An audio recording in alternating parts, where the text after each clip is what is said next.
அஸ்ஸலாமு அலைக்கும் வரஹ்மத்துல்லாஹி வபரகாத்துஹு. அல்ஹம்துலில்லாஹி ரப்பில் ஆலமீன்.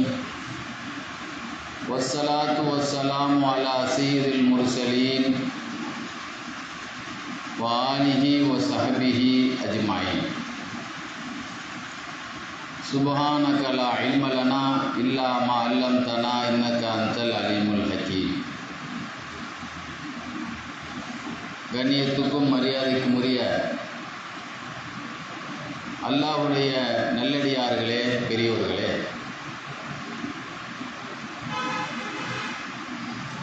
அருள்மறை குர்ஆன் பல்வேறு அற்புத தகவல்களை உள்ளடக்கியிருக்கிறது.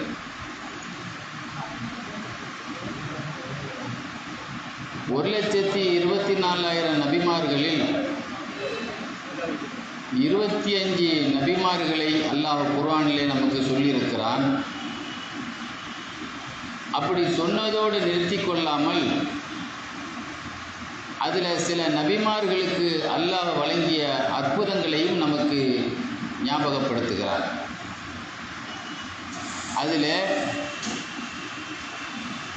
மிகப்பெரிய சாம்ராஜ்யத்தினுடைய மிகப்பெரிய ஒரு வல்லரசாக இருக்கக்கூடிய ஒரு பெரிய சமூகமாக திகழ்ந்த இஸ்ரவேலர்களின் நபியாக திகழ்ந்த ஹஜ்ரத் மூசா அலைஹிஸ்ஸலாம்,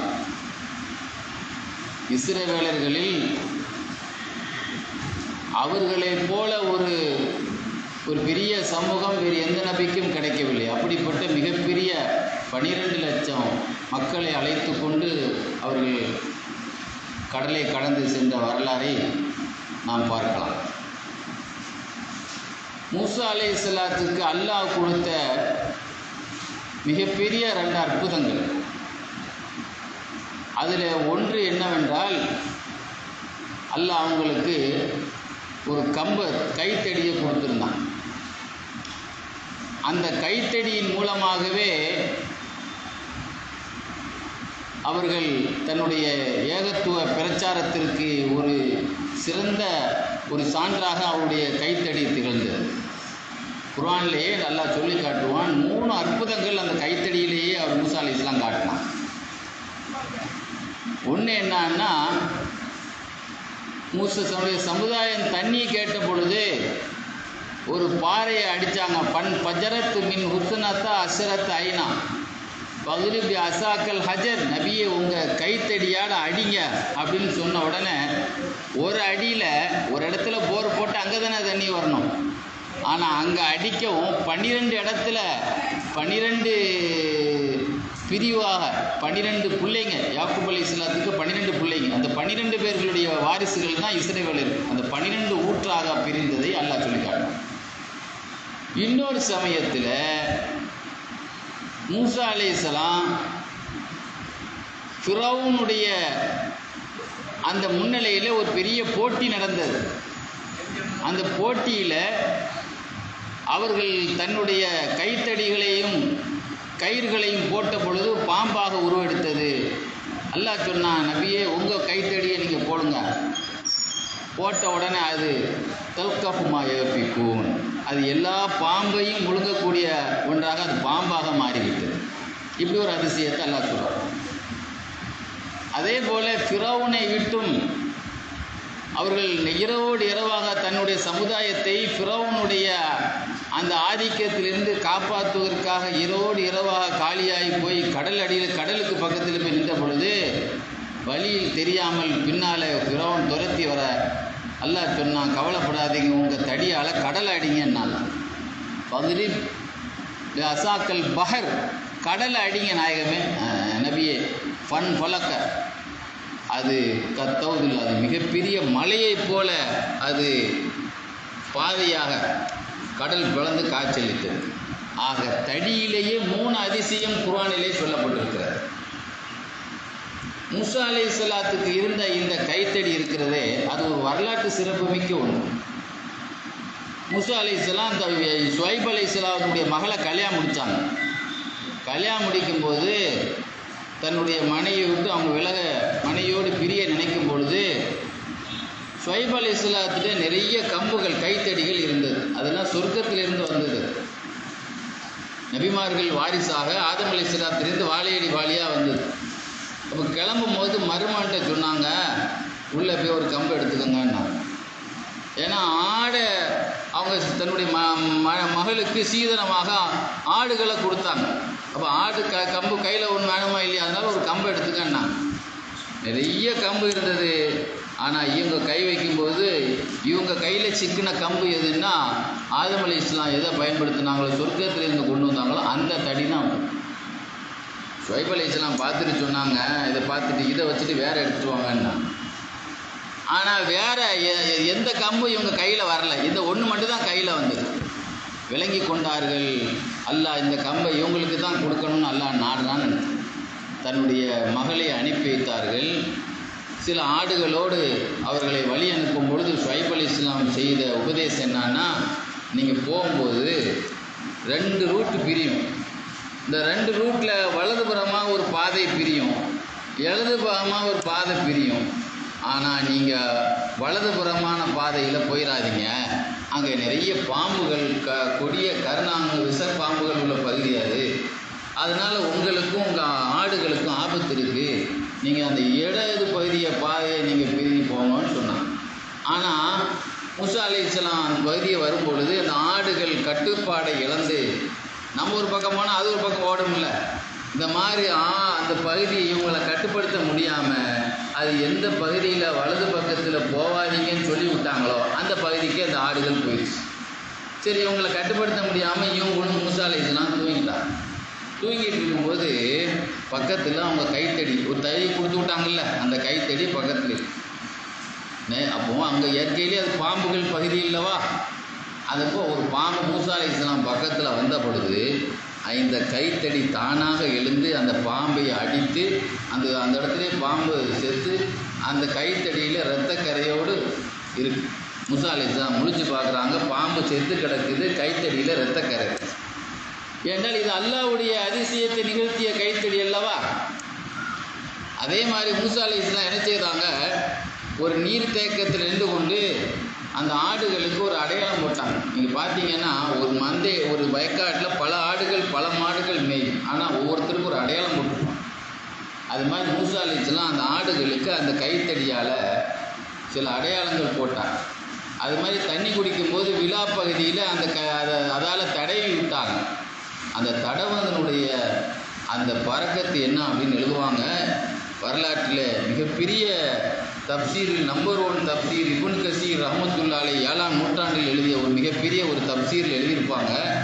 அந்த ஆடு எந்தெந்த ஆட்டின் மேலேலாம் மூசா அலைஹிஸ்ஸலாம் விழா பகுதியெல்லாம் அந்த கைத்தடியை தடவுனாங்களோ அதெல்லாம் மடு பெருத்து கீழே தரையை தொங்குற அளவுக்கு, தரையை தட்டுற அளவுக்கு இன்றைக்கி ஒரு சந்தைக்கு ஒரு கிடா வருதுன்னா, ஒரு பால் தரக்கூடிய மாடு வருதுன்னா மடுவை பார்த்து தான் மாடு வாங்குவோம்.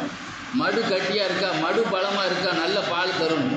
அந்த அளவுக்கு மடு தரையை தொடுற அளவுக்கு ஒவ்வொரு அந்த மடுவினுடைய துவாரம் எப்படின்னா பைப்பு திறந்தா தண்ணி வர்ற மாதிரி. பைப்பில் எவ்வளோ ஆன பீச்சு அடிக்கும், எவ்வளோ பெரிய வாய் அது. அப்போ மடுவுலேருந்து கறக்கிறது ஒரு சின்ன துவாரம் தானே இருக்கும், ஆனால் பைப்பில் வர்ற மாதிரி ரொம்ப வாய் அகண்ட வாயா. அப்படி இருந்தது மாத்திரம் இல்லை, எந்த அளவுன்னு சொன்னால் அந்த ஆடுகள் பொதுவாக ஒரு ஆடுகள் 7 வருஷத்துக்கு பிறகு இருக்காது. ஒவ்வொரு ஏஜுக்கு ஒவ்வொரு உயிரினத்துக்கு ஒரு வயசு இருக்குது. மனுஷனுக்கு 100 வயசுக்கு மேலே மனுஷனுக்கு ஆயுள் கிடையாது. அதே மாதிரி ஆடுக்கு 7 வருஷத்துக்கு பிறகு, மாட்டுக்கு அது மாதிரி யானைக்கு 100-120 வயசுக்கு மேலே கிடையாது. இப்படி சில வருஷத்துக்கு சில இது இருக்குது. ஆனால் அந்த ஆடு அதனுடைய சந்ததிகள் ஸல்லல்லாஹு அலைஹி வஸல்லம் சொன்னாங்க, நீங்கள் சிரியாவை சென்ற வெற்றி கொண்டால் அங்கு இந்த ஆட்டினுடைய அந்த வம்சாவளியை நீங்கள் காணுவீர்கள் என்று ஸல்லல்லாஹு அலைஹி வஸல்லம் சொல்லி காட்டினாங்க. அந்த ஆடுகள் ரசூலுல்லாஹ்வுடைய காலம் வரைக்கும் அந்த ஆட்டு குட்டி போட்டு அந்த சந்ததி இருந்து கொண்டே இருந்தது. அப்போ அப்படிப்பட்ட ஒரு தெய்வீகமான ஒரு கைத்தடி நீங்கள் பார்த்தீங்கன்னு சொன்னால் அல்லாஹ் குர்ஆன் ஷரீஃபில் சொல்லி காட்டுவான். இஸ்ரவேலர்கள்ட்ட ஒரு பெட்டி இருந்தது. அந்த பெட்டி ஒரு மிகப்பெரிய ஒரு சந்தனம் மரக்கட்டை மாதிரி உள்ள ஒரு விலை உயர்ந்த ஒரு கட்டையால் செய்யப்பட்டது. அதுக்கு மேலே தங்க கிளீட்டு போடப்பட்டிருந்தது. அந்த பெட்டிக்குள்ளே என்ன இருந்துச்சுன்னு சொன்னால், நீங்கள் பெரிய பெரிய அரசர்கள் வாழ்ந்த கோட்டைக்கு போனீங்கன்னு சொன்னால், மைசூருக்கு போனால் திப்பு சுல்தானுடைய இது இருக்கும், தில்லி செங்கோட்டைக்கு போனீங்கன்னா அங்கே இருந்த மன்னர்களுடைய இது அதே மாதிரி நபிமார்களுடைய ஞாபகம் நினைவு பொருட்கள் அதில் இருந்தது. அதில் இருந்ததில் ஒன்று என்னன்னா, மூசா அலைஹிஸ்ஸலாம் கைத்தடி அதில் இருந்தது, ஆரூன் அலைஹிஸ்ஸலாம் தலையில் கட்டிய தலப்பா அதில் இருந்தது. அதே மாதிரி வானத்திலிருந்து அல்லாஹ் இஸ்ரவேலருக்கு சாப்பாடு கொடுத்துட்டு இருந்தால ஒரு மாதிரியே பனிக்கட்டி மாதிரி, அது மாதிரி அதில் சில பகுதி இருந்தது. இதே மாதிரி நிறைய நபிமார்களுடைய இதயத்தை கழுவப்பட்டதை அது அறுவை சிகிச்சை செய்து அதில் தண்ணியை வச்சு அந்த ஒரு பாத்திரம் அதில் இருந்தது. இப்படி நிறைய நினைவு சின்னங்கள் அல்லாஹ் குர்ஆனில் சொல்லி காட்டுறான். அத்தாபூத்து ஃபீஹி சக்கீனத்து மிர் ரப்பிக், இஸ்ரவேலிடத்தில் ஒரு பெட்டி இருந்தது, அது அல்லாஹ்விடத்திலிருந்து ஒரு பெட்டி. அந்த பெட்டி வந்து சக்கீனத்தும் ஒரு மன அமைதியை தரக்கூடியது. போர்க்களத்தில் அந்த பெட்டியை கொண்டு வந்து இணைச்சிவங்களாம் முன்னால் கொண்டு வச்சா அதுலேருந்து ஒரு சவுண்டு வருமா, அது சவுண்டு வந்துருச்சுன்னா அந்த போர்க்களத்தில் வெட்டி கிடச்சிடும். அது மாதிரி ஒரு நினைவு சின்னமாக ஒரு காலகட்டத்தில் வல்லரசுக்கு சில சர்வாதிகாரிகள் ஆட்சி செய்து இஸ்ரவேலர்களோடு ஆட்சி செய்யும் போது அதை அப்படியே எடுத்துகிட்டு ஓடிட்டான். அது மாதிரி ஒரு நினைவு சின்னத்தில் பாதுகாக்கப்பட்டது ஒன்று மூசா அலைஹிஸ்ஸலாத்துடைய கைத்தடி. நீங்கள் பார்த்தீங்கன்னா ரசூலுல்லாஹ்வுடைய அற்புதங்களை நீங்கள் பார்த்தீங்கன்னா, ஒரு சமயம் முஆவியத் இப்னு அஃப்ரா என்ற ஒரு சஹாபி ரசூலுல்லாஹ்ட்ட வந்து சொன்னார், யார் ரசூலுல்லாஹ், என்னுடைய மனைவிக்கு குஷ்டம் பிடிச்சிருக்குன்னு சொன்னவொன்னே ரசூல் ஸல்லல்லாஹு அலைஹி வஸல்லம் தன்னுடைய தடியால் எடுத்து அந்த தோலில், அது ஒரு தொழுநோய் தானே, அந்த மேனியில் என்ன செய்தாங்க, இன்றைக்கி குஷ்டம் பிடிச்ச வியாதிக்கு மருந்தே கிடையாது. இன்றைக்கி எவ்வளோ பெரிய தோல் டாக்டராக இருந்தாலும் குஷ்ட வியாதிக்கு என்ன செய்ய முடியாது, மருத்துவம் செய்ய முடியாது. ஆனால் ரசூலுல்லாஹ் தன்னுடைய கைத்தடியால் அந்த இடத்த என்ன செய்தாங்க, கை வச்சாங்க, உடனே அது அந்த இடம் சுத்தமாக குணமாகிவிட்டது. அதேமாதிரி நீங்கள் பார்த்தீங்கன்னா பெருமானார் ஸல்லல்லாஹு அலைஹி வஸல்லம் பெருநாள் தொழுகைக்கு ஒரு கைத்தடியை கொண்டு வருவாங்க. முசல்லா மதீனாவுக்கு வந்த 2வது வருஷம் பெருநாள் தொழுகை நடந்தது. அந்த பெருநாள் தொழுகையில் அந்த கைத்தடியை முன்னால் நட்டிட்டு தான் ரசூலுல்லாஹ் அதை முன்னால் வச்சுட்டு தான் தொழுவாங்க. அதை பிலால் ரலியல்லாஹு ரசூலுல்லாஹ் போகிறதுக்கு முந்தி பிலால் ரலியல்லாஹு கை தாங்கலை, அதில் தூக்கிட்டு போவாங்க, முன்னால் தூக்கிட்டு போவாங்க, அந்த கைத்தடியை தூக்கிட்டு போவாங்க. அந்த கைத்தடி பெருமானாருடைய காலத்துக்கு பிறகு கலீஃபாக்கள் மிம்பரில் இன்றைக்கி ஜும்மாக்களில் இது மாதிரி கைத்தடிகள் பயன்படுத்துதுன்னா எந்த ஞாபகமாக இதை செய்கிறோம். ரசூலுல்லாஹ் ஜும்மாவில் பயன்படுத்தினாங்க என்பது ஞாபகமாகத்தான் சிலவங்க வாழை வச்சுருப்பாங்க, சில பேர் இது மாதிரி கோல் மாதிரி வச்சுருப்பாங்க, சில கைத்தடி வச்சுருப்பாங்க. பெருமானாருடைய ஒரு சுன்னத் ரசூலுல்லாஹ் அதை ஜும்மாவில் அது மாத்திரம் இல்லை. நீங்கள் பார்த்தீங்கன்னு சொன்னால் ரசூலுல்லாஹ் வந்து சாதாரணமாக போர்க்களத்தில் சில சின்ன சின்ன குச்சிகளை கையில் வச்சுருப்பாங்க. போர்க்களத்தில் அணி வைக்கும் பொழுது கரெக்டாக நில்லுங்க அப்படிங்கிறதுக்காக வேண்டி முன்ன பின்ன தள்ளி நின்று என்ன செய்வாங்க, தொழுகையிலே ஒரு குச்சி வச்சுருப்பாங்க பள்ளியாசில். அந்த கம்பை வச்சு என்ன செய்வாங்க, ஏதாவது தள்ளி இருந்தால் அந்த வயிற்றில் குத்துவாங்க, முன்னால் தள்ளி நிற்கிறவங்க கரெக்டாக நில்லுங்க அப்படின்னு சொல்லி சப்புகளை சரி செய்வதற்காக வேண்டிய ரசூலுல்லாஹ் ஒரு குச்சி வச்சுருப்பாங்க. போர்க்களத்துலேயும் அப்படித்தான் அதே மாதிரி சின்ன சின்ன குச்சிகள் ரசூலுல்லாஹ் வந்து சாதாரணமாக ஒரு கம்பையும் வச்சுருப்பாங்க. அரபா இன்றைக்கி ஹஜ்ஜுக்கு எல்லோரும் போயிருக்காங்களே, அரபா மைதானம், அரபாவுக்கு பக்கத்தில் உரனான்னு ஒரு ஊர் பக்கத்தில் ஒரு சின்ன ஒரு இடம், அரபா மைதானத்துக்கு பக்கத்தில் உள்ள அங்கே ஒருத்தன் அஹ்மத் இப்னு காலித் நபிங்கிற ஒரு மன்னன், ஒரு சிற்றரசன் ரசூலுல்லாஹ்வை சில படைகளோடு தாக்குறதுக்காக திட்டமிட்டிருந்தான். உடனே ரசூலுல்லாஹ் என்ன செய்தாங்க, ஒரு சஹாபியை கூப்பிட்டாங்க. அவர் பேர் அப்துல்லா இப்னு உனைஸ் ரலியல்லாஹு அன்ஹு. சொன்னாங்க, இந்த மாதிரி இந்த அரபா பக்கத்தில் உரனா என்ற பகுதியில் ஒருத்தன் என்னை தாக்க திட்டமிட்டிருக்கான், படையெடுக்க திட்டமிட்டிருக்கான், நீ அவனை ஜோலியை முடிச்சிட்டு வான்னு சொல்லி ஸல்லல்லாஹு அலைஹி வஸல்லம் என்ன செய்தாங்க, போகணும் அனுப்புனாங்க. அப்புறம் ரசூலுல்லாஹ் அவரை நான் பார்த்ததில்லையே, எப்படி நான் அவரை கண்டுபிடிக்கிறது அப்படின்னு சொன்னவொடனே ரசூலுல்லாஹ் சொன்னாங்க, நீ அவன் பக்கத்தில் போன உடனே அவன் உடம்பெல்லாம் அப்படியே மெய் சிலிர்த்து போய் நிற்பான், முடியெல்லாம் அப்படியே எஞ்சி நிற்கும். சில பேர் பார்த்து அப்படியே பயத்தில் அப்படி எல்லாம் முடியெல்லாம் எஞ்சி நிற்கும் பார்த்தீங்களா, அந்த மாதிரி அவன் பக்கத்தில் போனவுடனே உனக்கு அடையாளம், உடம்பெல்லாம் முடியெல்லாம் எல்லாம் எஞ்சி நிற்கும், இதுதான் அவன் அடையாளம், அவன் தானுங்கிற வழங்கி போனாங்க. சந்தர்ப்பத்தை பயன்படுத்தி அவன் தலையை எடுத்துட்டாங்க. முடிஞ்ச பிறகு ஸல்லல்லாஹு அலைஹி வஸல்லம் வந்து அந்த அப்துல்லா இப்னு உனைஸ் சஹாபி வர்றார். ரசூலுல்லாஹ் பார்த்த உடனே சொல்லிட்டார், இவங்க விஷயத்தை சொல்லவே இல்லை. கத் அஃப்லஹல் வஜ்ஹ், முகம் நிச்சயமாக ஜெயித்து விட்டது, முகம் நிச்சயம் வெற்றியமாகிட்டால் வெற்றி முகத்தோடு வருகிறாருங்கிறத ரசூலுல்லாஹ் சொல்கிறாங்க. இவர் சொல்லவே இல்லை, நான் ஜோலியை முடிச்சேன். கத் அஃப்லஹல் வஜ்ஹ், முகம் நிச்சயமாக வெற்றி பெற்று விட்டது. நாயகமே நீங்கள் சொன்ன வேலையை முடிச்சுட்டேன், கொஞ்சம் நின்றுக்க அப்படின்னு சொல்லி ரசூலுல்லாஹ் வீட்டுக்குள்ளே போயிட்டு ஒரு பெரிய கம்பை தூக்கிட்டு வந்தான், இதை வச்சுக்கணும் அப்படின்னு கையில் ரசூல்லா வந்து ஒரு பெரிய கம்பத்தையும் கையில் கொடுக்குறாங்க, வச்சுக்கோங்க அப்படின்னு. அப்போ அதை தூக்கிட்டு வெளியே வந்துட்டாங்க. அவங்க சஹாபாக்கெல்லாம் கேட்டாங்க, என்னங்க கம்பை தூக்கிட்டு வரீங்க, கம்பை ஊனிட்டு வரீங்களா? என்ன இதுவாக கம்பை ஓடுறது வயசான ஆள் தான் ஊணுவாங்க, கீழே விழுந்துருவான்னு இல்லை, தெம்பில் விழுந்தானே கம்பை ஊணுவாங்க. சிறு வயசுக்காரங்கெல்லாம் கம்பை ஊனிட்டு வந்தால் ஒரு மாதிரி கேலிலங்க பண்ணுவான். நம்ம கம்பை தூக்கிட்டு வந்தீங்களே என்ன ரசூல்லா தந்தாங்க. நீங்கள் ஒரு வார்த்தை கேட்டிருக்க கூடாதா? இந்த கம்பை எதுக்கு கேட்ட தந்தீங்க அப்படின்னு சொல்லி ரசூல்லாட்ட ஒரு கேள்வி கேட்டுக்கலாம். இது கம்பை தூக்கி தந்தீங்களே நாயகமே, காரணம் இல்லாமல் ரசூல்லா எதையுமே செய்ய மாட்டாங்களே போய் கேட்டாங்க. அப்புறம் ரசூல்லா சொன்னாங்க, இதுதான் நாளைக்கு உனக்கும் எனக்கும் மறுமையில் சந்திக்கிறதுக்கு ஒரு அடையாளமே தான். நமக்குள்ள ஒரு சந்திப்புக்கு அடையாளம், சில பேருக்கு ஒரு அடையாளம் கொடுப்பா, இதை வச்சு நீ வந்து சந்திங்க, இதை கையில் கொடுத்து இதை வச்சு வந்து பாருங்கன்னு சொல்லுவோமா இல்லையா? ஆயத்தும் பைனி உபைனக்க யௌமல் கியாமா, கியாமத்து நாளையில் எனக்கும் உனக்கும் உள்ள சந்திப்புக்கு அடையாளம் நாயகமே, இப்படி ஒரு காரியத்தை உங்களுக்காக நான் செய்தேன். உங்களுக்கு தலைவலியை கொடுத்துட்டு இருந்த ஒருத்தனுக்கு தலையை எடுத்தேன், நீங்கள் எனக்கு தந்த பரிசு இது அப்படிங்கிறதுக்கு ஒரு அடையாளமாக நாளைக்கு உங்களை பார்க்குறதுக்கு எனக்கு அடையாளமே இதுதான் அப்படின்னு சொன்னோன்னே ரசூலா சொன்னாங்க, அது மாத்திரமல்ல, நாளைக்கு தஹஸ்ஸரா சொர்க்கத்தில் இதை கொண்டு நீ ஊண்டி நடப்பாய். சொர்க்கவாசிகளில் இந்த மாதிரி கம்பை ஓடி நடக்கிறவங்க ரொம்ப கம்மி. நீ பார்த்தீங்கன்னா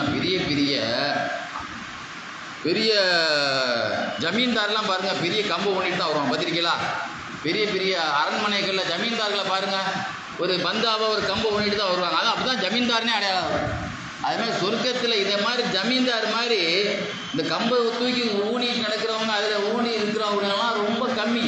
அந்த மாதிரி ஒரு சொற்ப விஐபி ரிஸ்டரின்னு ஒரு ஆளாக இருப்பேன். அதுக்கு தான் அந்த கம்பை தந்தைன்னு சொன்னாங்க. சொல்ல இப்படி பார்த்தீங்கன்னு சொன்னால் பெருமானாருடைய அந்த கைத்தடி அப்படி ஒரு அற்புதமான ஒன்றா இருக்கிற காரணத்தினால தான் இந்த மாதிரி சின்ன குச்சிகள் நஸ்ர் அலி எல்லாம் இருக்காங்களே, ரசூல்லாவுக்கு ஹெல்ப்பராக 10 வருஷம் ஹெல்ப்பராக பணிவிடை செய்துட்டு இருந்தாங்க.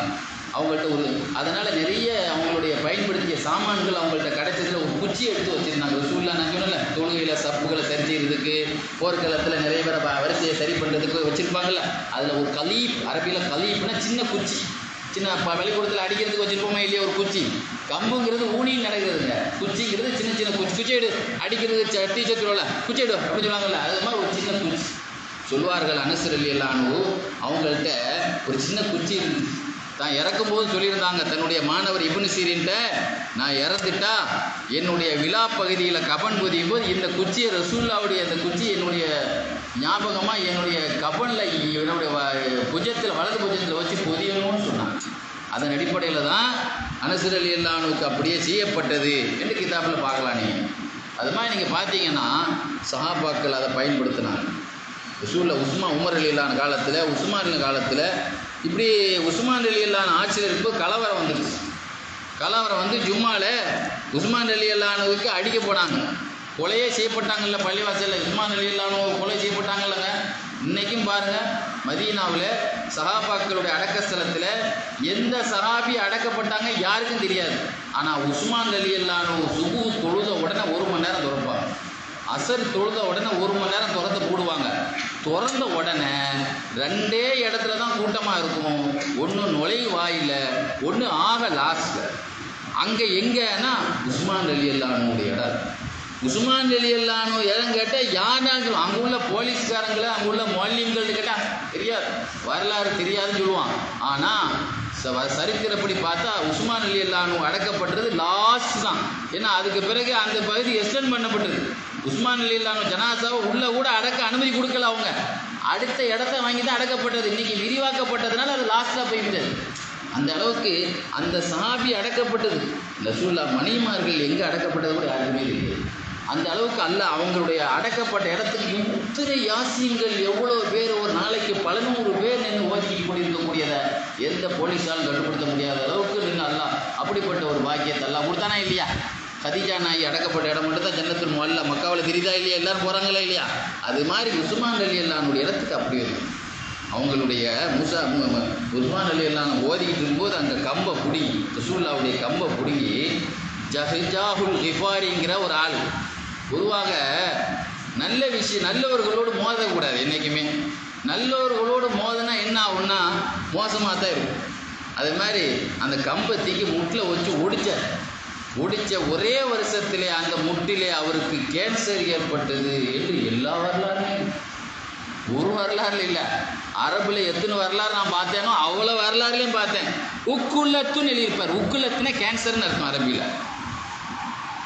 சொல்ற புரியுதா அவங்களுக்கு? எதை உடைச்சதுக்கு? ரசூலுல்லாவுடைய நினைவு சின்னத்தை அல்லாஹ்வுடைய நபி பயன்படுத்திய அத்தாட்சிங்க அது.